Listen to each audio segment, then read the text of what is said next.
What's up everybody, it's Gavrod here and I'm back with another Call of Duty video, and today I'm going to be giving you the best 725 class as of April 15th of 2020.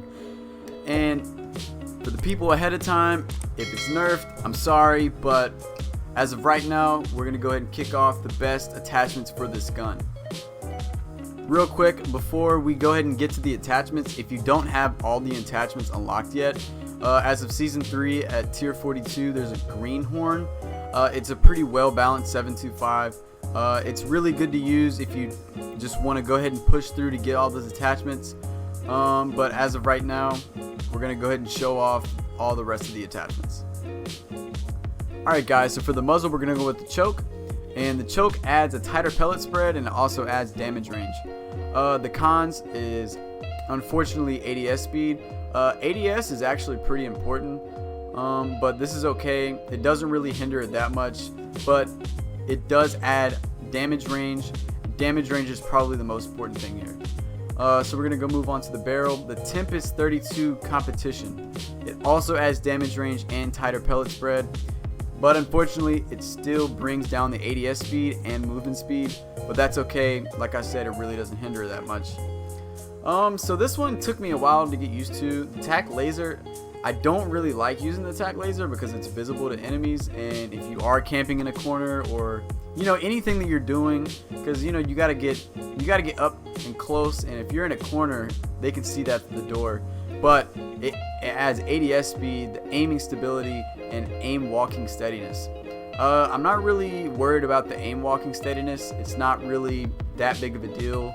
The ADS speed was really what I was looking for, and nothing else really helps that here. If you don't want to use that one, it's okay to use the 5MW laser because it adds hip fire accuracy. If you don't like ADSing that much, I would recommend putting that on there. But for me, I'm keeping the attack laser on because ADS is really important.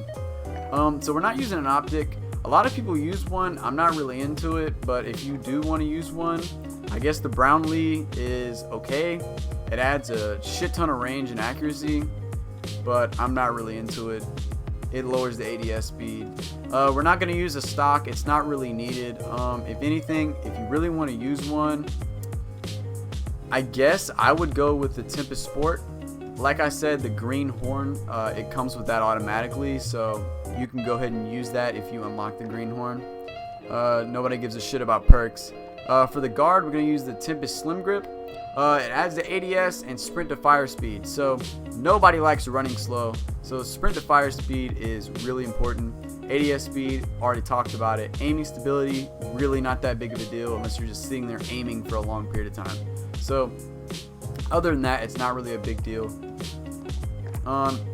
Slug rounds, they suck. I hate them so much. It brings the accuracy down so much, and you really have to aim your shots differently. I'm just not really into it, so I'm not using slug rounds. Merc foregrip is what we're going to use. It has recoil control and ADS sight speed, and movement speed does go down, but that's okay.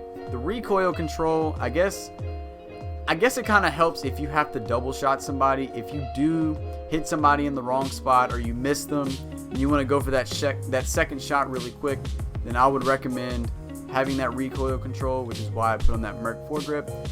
If you don't want to use that one, you can use the Commando foregrip. I was using that one before I unlocked this, and it works pretty good. Everything else is not really that important, so that's why I chose that one. So we're going to go ahead and show you some clips here of what it can do, and let's get right to it. Enemy holds all objectives. Retake those points. Enemy out in the hazmat building.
Alright guys, so that's about it when it comes to this video. Thank you for watching. If you did enjoy, make sure to like, share, and subscribe. Drop a comment, give me some feedback. Anything is appreciated, and we'll see you in the next video.